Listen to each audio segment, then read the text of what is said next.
All Americans, not only in the states most heavily affected, but in every place in this country, are rightly disturbed by the large numbers of illegal aliens entering our country. Our administration has moved aggressively to secure our borders more by hiring a record number of new border guards, by deporting twice as many criminal aliens as ever before. We will try to do more to speed the deportation of illegal aliens who are arrested for crimes, to better identify illegal aliens in the workplace. We are a nation of immigrants, but we are also a nation of laws. It is wrong and ultimately self-defeating for a nation of immigrants to permit the kind of abuse of our immigration laws we have seen in recent years, and we must do more to stop it. Joining me now is the man who was sitting behind former President Bill Clinton. That is former House Speaker, former Georgia Congressman, and Fox News contributor Newt Gingrich. Newt, great to see you this morning. Thank you so much for being here. We ran that clip so that we could show you sitting behind President Clinton, Mr. Speaker, and boy, what a change we've heard from Democrats from January of 1995 to January 2025. Look, it's very hard to explain why the Democratic Party has lost its mind. And there's no other way to explain it. As you know, I just have a new book out, Trump's Triumph, America's Greatest Comeback. And part of that book is about the very fact that somehow the Democratic Party has gotten wedded to a series of issues that most Americans think are crazy.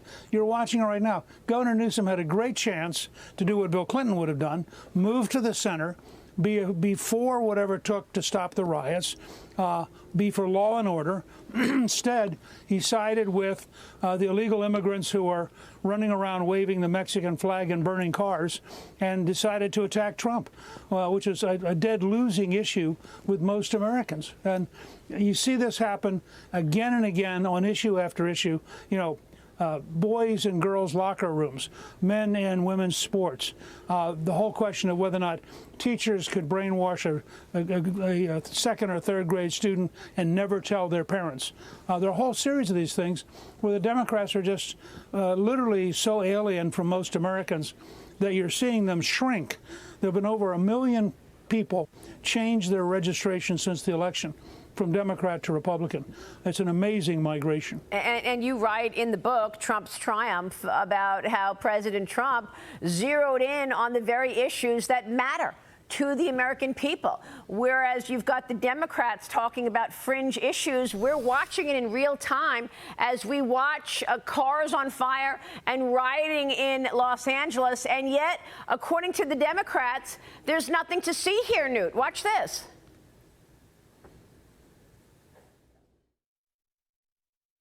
What's happening in Los Angeles is that most people are peacefully exercising their rights. Those tensions have now risen. But we also saw yesterday peaceful protests. Unfortunately, our people that are hijacking this for their own cause, but for the most part have been peaceful. There was no violence. I was on the street. I know.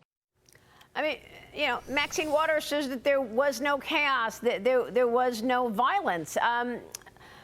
Newt, Mr. Speaker, we're seeing cars on fire and they're throwing rocks at police. Well, this is the amazing thing, frankly, because the propaganda media is so often anti-Trump. It's very rare you get this kind of a breakthrough, but the hard news is so powerful that even all the networks are now carrying it. And what do you see?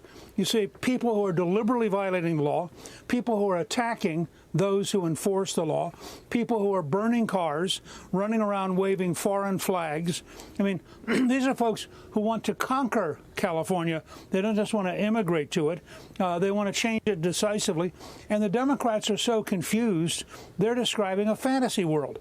Every single Democrat who says it's a peaceful demonstration, just show them the video of the cars burning, the fact that Waymo, for example, has cut off service because of fear for its cars, the number of people who are trying to hurt federal law enforcement. And let's be clear, This is ultimately about the ability of the United States government to enforce the law. Yeah. And the Democrats are siding with the criminals against the U.S. government. Yeah, and you write in Trump's Triumph, your new book, about how, unfortunately, President Trump was attacked, and they didn't want a disruptor. I mean, you go back to 1995 when you were able to do the contract with America, and you were able to come together and bring together Republicans with Democrats to actually come up with legislation that impacted American people's lives positively. The Senate right now is working on a rewrite of President Trump's big, beautiful bill. House Republican Conference Chair Lisa McClain was with me yesterday on this program, and she told me when she's expecting to get the bill back. Watch this. Do you have an expectation as far as when you'll get it back in the House after the Senate makes its changes? What we're hearing right now is we'll get it back the last week in June, in time for us to get it passed by July 4th. Yeah, there are some family squabbles, but I think we've seen this movie before. So I'm optimistic that we're going to get this done by July 4th. So, Newt, what do you want to say about this big, beautiful bill and whether or not we're going to see some serious changes happening from the Senate side? By the time it gets back to the House side, do you worry that that will alienate the support that's already there for the bill? Well, look, in a sense, what you're doing is you're having the conference during the Senate markup. And I give Speaker Johnson and Majority Leader Thune a lot of credit here.